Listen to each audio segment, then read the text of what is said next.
資產課不說的秘密，預售崩盤了，交易量年減 73%， 建商還會再開高價嗎？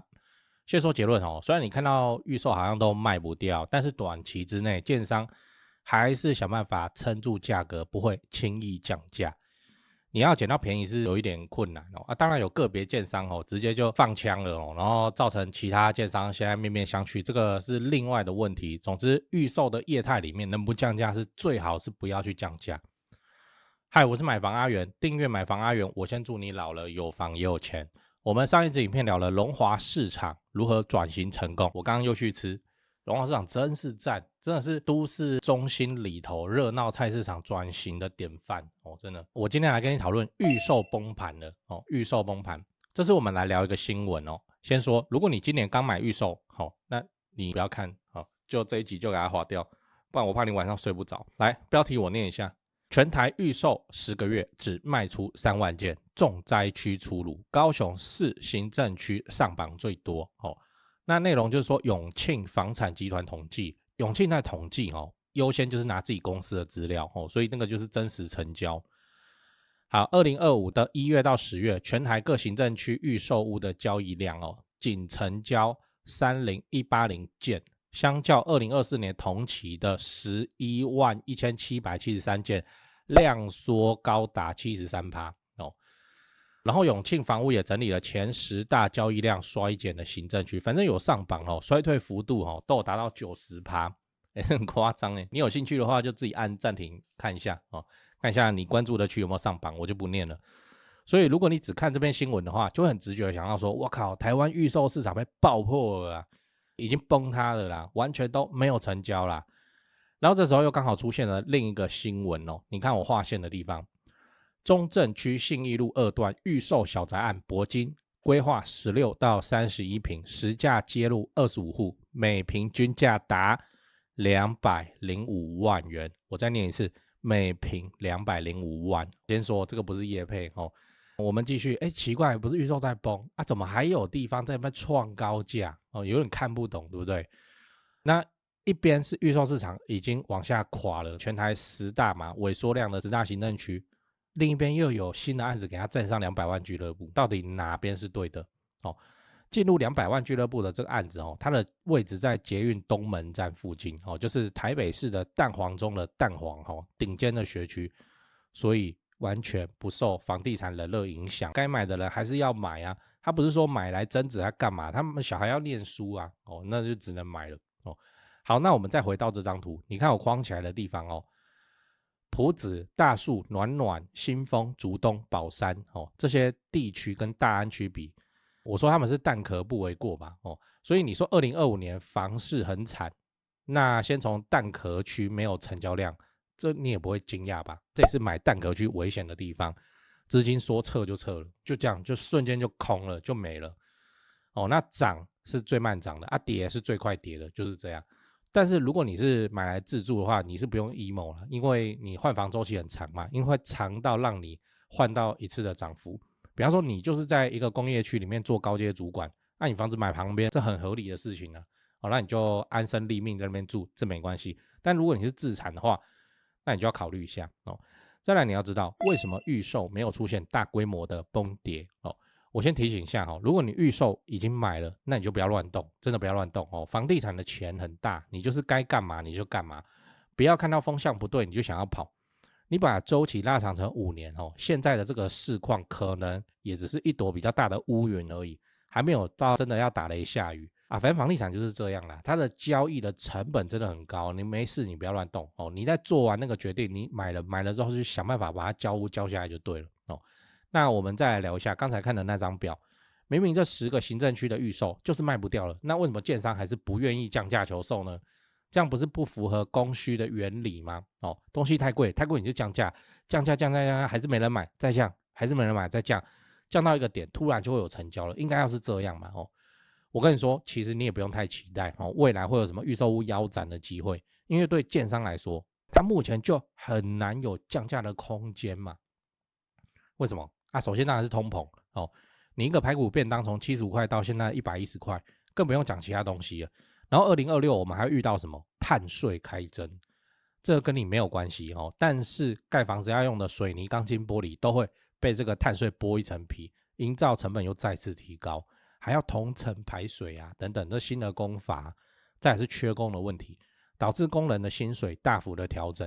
這個如果你最近有裝修房子，你就會很有感覺哦。現在的報價都比以前貴非常的多，還有清運啊，對不對？那個美濃大峽谷以後那個土方之亂哦，我一直覺得這個土方之亂念起來很像火影忍者裡面的某個忍術之類的。好，那土方之亂亂下去，你看現在的成本就是比以前貴非常非常的多。這個對建商來講，當然也是一種成本的劇烈的提升嘛。所以他就算想要降一點，算一算以後，還是想說能撐就撐哦，算了算了，不然我慢慢賣哦，反正我預售的交屋還有幾年的時間，還可以等等看房市鬆綁，還等得到換總統哦。所以現在建商有實力的，就是撐就對了。還有預售屋它很難啊，很難去做降價，它降價它怎麼對之前買的客戶負責？之前買的客戶我看看哇，他現在那麼便宜哦，我就不繳錢了哦，我就到時候我就不交屋了，要跟你怎樣，跟你幹嘛幹嘛，所以很麻煩很麻煩。預售本來就不太能夠去降價哦，你一降價你是當下 OK 哦，等到你後面你得罪了，比方说你現在二期開賣哦，二期理當要比一期還貴。那你二期就在便宜哦，因為要跑現金。好，一期的大量的客戶哦，蠢蠢欲動，準備要不繳錢了，準備要跟你揮了，所以很麻煩了。那建商現在集體就是怎麼樣，就跟央行賭哦，你今年不鬆綁，明年不鬆綁，我就不信我蓋好之前你都不鬆綁，因為現在供應量已經被打了極端的窒息了。這裡講一講，還是要講回政府哦，你真的要控制房價，應該是怎麼樣？應該是像李登輝時代，大量的制造供給哦。房子多了，房子要漲就很困難嘛。然後那個民間都更的條例啊什麼的，然後適當的鬆綁，讓那些老房子能夠比較，甚至說很輕易的重獲新生。沒有，現在限制成這樣，你要住到新的房子，真的是人中之龍中之龍哦，才有辦法住到新的房子。政府是嚴重的去限制這個供給的量，那就會造成什麼？造成你看200萬俱樂部的東西就跑出來了。最後你要知道，現在還能買預售嗎？那我們最後還是講一下預售能不能買哦。好，我先說，如果你是自住需求，該買你就買，只是買哪邊你要想一下。例如說，你今天去剛才講的這10個行政區代銷絕對會好好服務你的，因為他就沒業績了就被主管盯到爆，所以你也會有比較多的討論的空間。但你也要預防一些事情，就是這個建商會不會玩到後面怎麼樣就不玩了跑路，這種就爛尾啊這個事情以前也都發生過，所以還是要多多注意。那比較穩健的做法就是你去找大建商的案子，大建商他們有那個股票上市櫃的他們的資金的體質就好很多。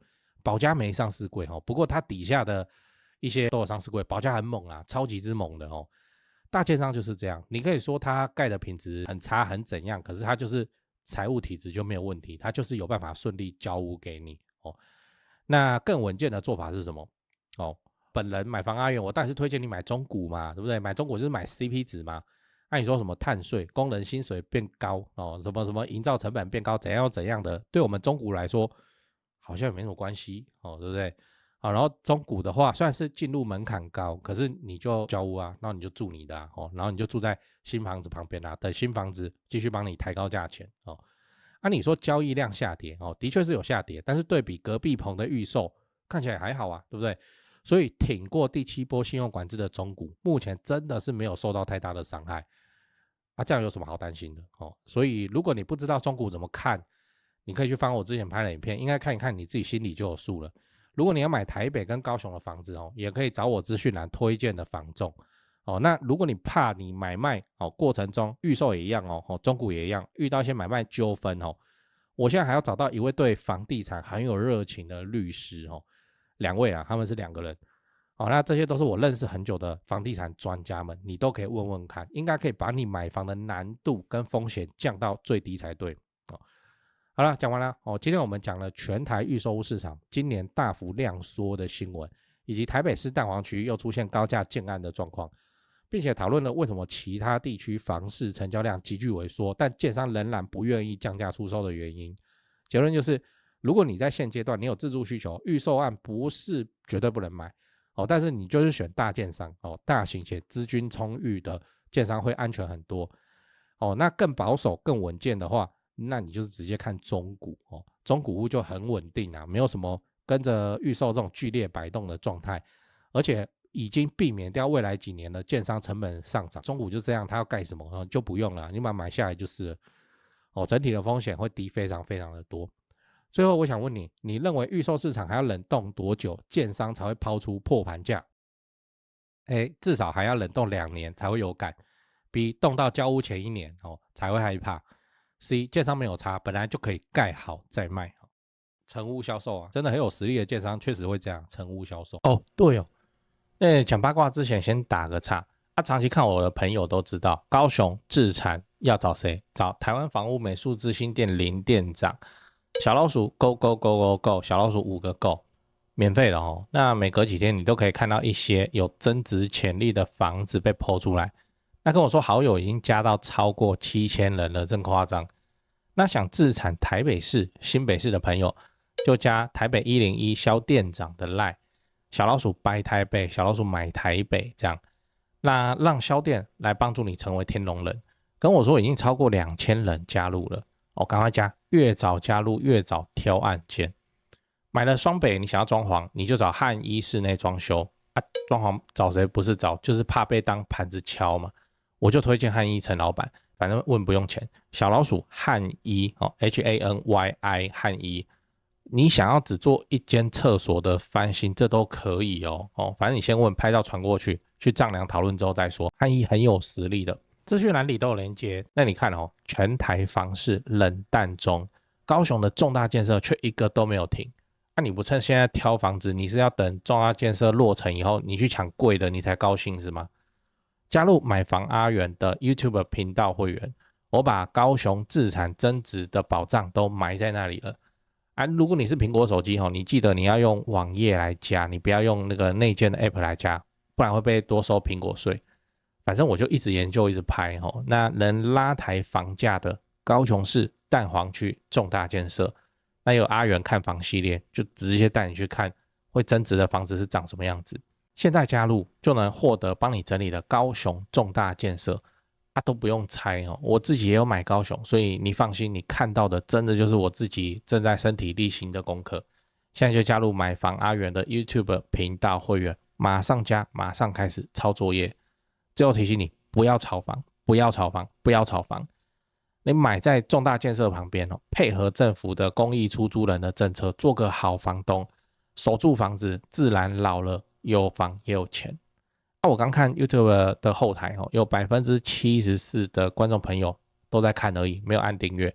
就這樣還有55000訂閱，那就麻煩你幫我按訂閱，應該不久後就10萬了。10萬有什麼好處？這樣我就會比較爽。對，按了嗎？按了哦。好，感謝你的訂閱。我先祝你老了有房也有錢。講八卦講八卦。今天這集就是講那個預售了。我一樣再強調一次房地產是巨大且複雜的市場。巨大且複雜，我都看中古，而且你真的要命名的話，要定義的話，我就看高雄市蛋黃區的中古電梯大樓的這個產品我們在看都還 OK， 都沒什麼問題。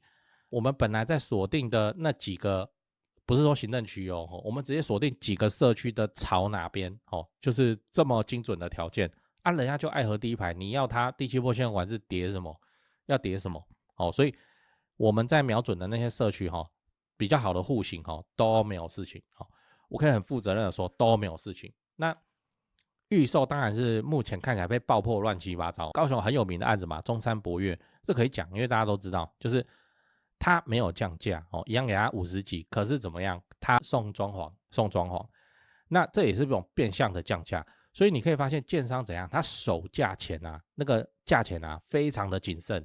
你再怎樣，你不要讓我價錢往下掉。你要凹我什麼東西，你要我送什麼東西都可以來談，可是你讓我價錢就是往上這是目前建商的態度。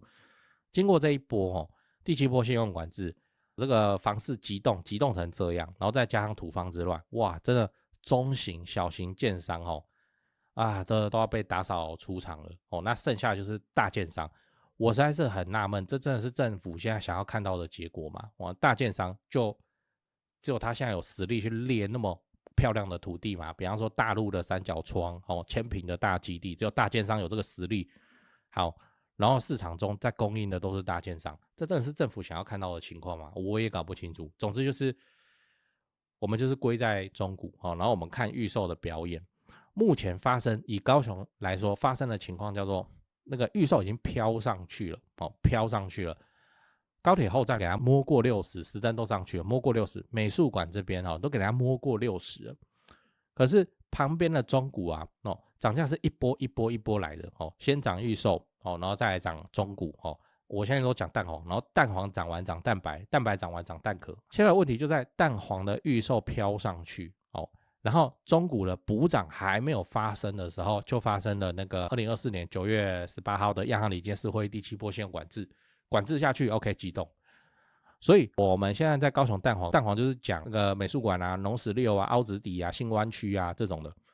我們現在布局中古屋，我們在等什麼？我們就去等那個中古補漲就可以了。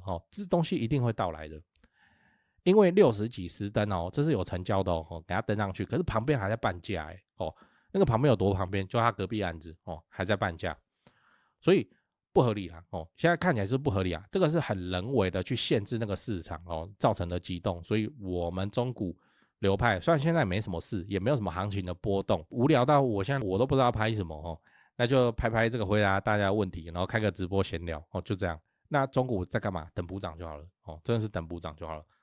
等到一個契機相信我，也不是中古率先反應，又是預售起死回生以後，那個中古補漲就會發生了。中古一補漲上去，我們就等這一波就可以了。所以現在在我看来，房市冷，你去做這種超高價預售旁邊的中古來個等補漲，沒什麼問題反而相當之穩健，又避開了一大堆新房子新建案的這種成本上升。我個人認為這相當理想。來，你認識律師朋友嗎？沒有的話，你馬上就要有了。我在高雄好不容易才認識的超強律師朋友介紹給你，聽好哦。婚前財產分配、婚後財產分別、買賣房屋糾紛、買到漏水屋、買到凶宅、預售屋廣告騙人、前屋主不肯搬走、仲介隱瞞事實、擔心合約有陷阱、樓上漏水不修、遺產分配不公、贈與小孩房子、擔心房子被詐騙、借名登記不肯還、遇到裝潢蟑螂、驗屋驗到想告人、室內裝潢糾紛、法拍屋糾紛、車禍賠償糾紛、家人遇到詐騙、土地被霸佔、遺囑相關問題、對付2鄰居、對付2房東、對付2租客。剛念的有中一個你就加了馬上就問。賴的 ID 是小老鼠 low help， 小老鼠 LAWHELP 加就對了，不要拖，法律事情越拖只會越難處理。祝你順利。